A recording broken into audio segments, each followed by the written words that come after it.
2 साल की उम्र में पोलियो हो गया। एक ऐसे शहर में जन्मी, काटावांजी, उड़ीसा का एक छोटा सा कस्बा, Orthodox Marwari family, joint family, जहाँ पे माँ बाप को भी नहीं पता ये पोलियो क्या होता है। डॉक्टर्स को लगा मलेरिया है, इंजेक्शन दे दिया, 50% बॉडी काम करना बंद कर दिया। 1.5 साल तक कोमा की स्थिति पे बेड पे पड़ी रही। माँ ने हार नहीं मानी, बाप ने हार नहीं मानी। उन्होंने कहा नहीं, हम बच्चे का केयर करेंगे। मालिश किए, हर नीम हकीम सबके पास लेके गए, पर पता नहीं आगे फ्यूचर क्या होगा। 4 साल की एज में मैं चलना वापस से सीखी, लड़खड़ाते हुए, गिरते हुए, भागते हुए आगे फिर से मैं चलना शुरू किया।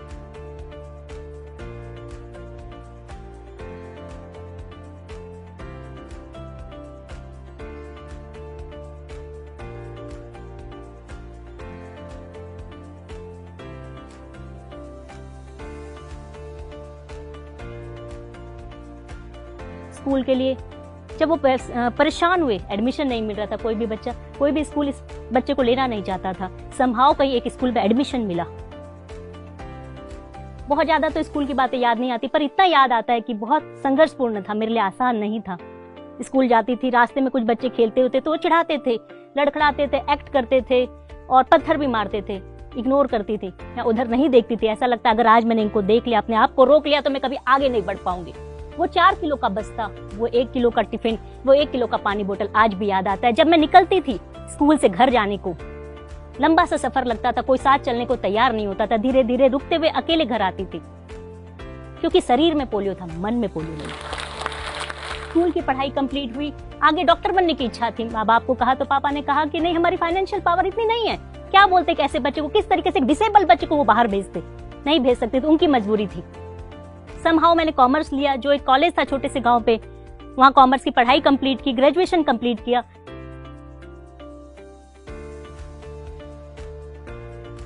चार साल के बाद अपॉर्चुनिटी मिली कि आप सीए का एग्जाम दे सकते हो, लेकिन घर पे बैठ के दे सकते हो। मैंने बोला बहुत अच्छी बात है, मैं करूंगी कोशिश।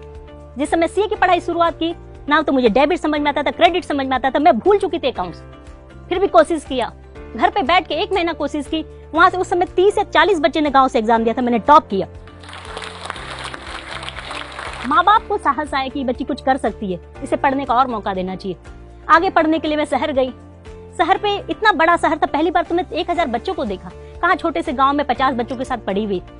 बहुत मेहनत की, ऐसा नहीं कि जिंदगी में स्ट्रगल नहीं करना पड़ा, पर मुझे कभी समझ में नहीं आया कि स्ट्रगल क्या होता है। वो आम लोगों को दिखाई देता कि हमारा शरीर काम नहीं देता, लेकिन मन में कभी नहीं था।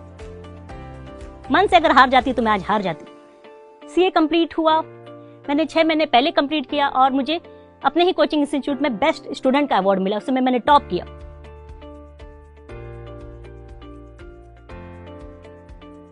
घर पे पढ़ा 2-3 महीना, सब उनको समझ में आया कि लड़की मेहनत बहुत कर रही है, लेकिन हो नहीं रहा है। फिर दिल्ली गई, अकेले दम पे दिल्ली गई, वहां पढ़ाई स्टार्ट की, वहां पढ़ाई करी और एग्जैक्ट 1 ईयर में मैं रैंक लेके वापस आ गई। यूपीएससी की लिस्ट में मेरा नाम आया, सबका नजरिया चेंज हो गया।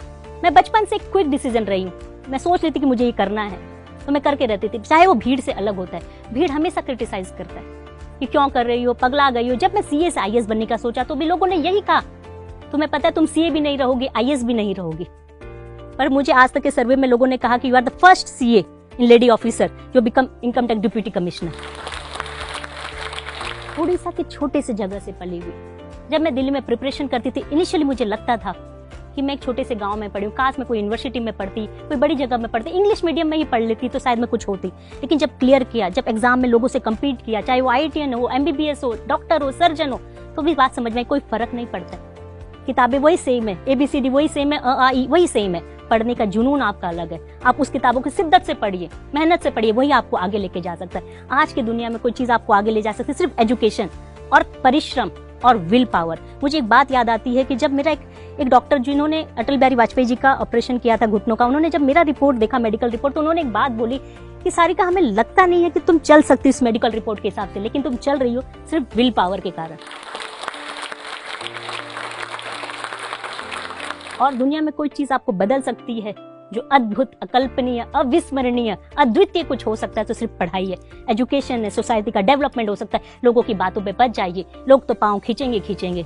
हमेशा आपको ये बोलेंगे तुम क्यों कर रहे हो, तुम्हें क्या जरूरत है, तुम्हारी ड्यूटी करो। पर मेरी सोच है कि मन में आई है, इच्छा आई है, तो मुझे उसे करके जाना है। मंजिल मेरी कहाँ है, वो मुझे लेके जाएगी। अगर रास्ते हैं तो ख्वाब है, ख्वाब है तो मंजिलें, मंजिलें हैं तो फासले, फासले तो हौसले, हौसले हैं तो विश्वास है।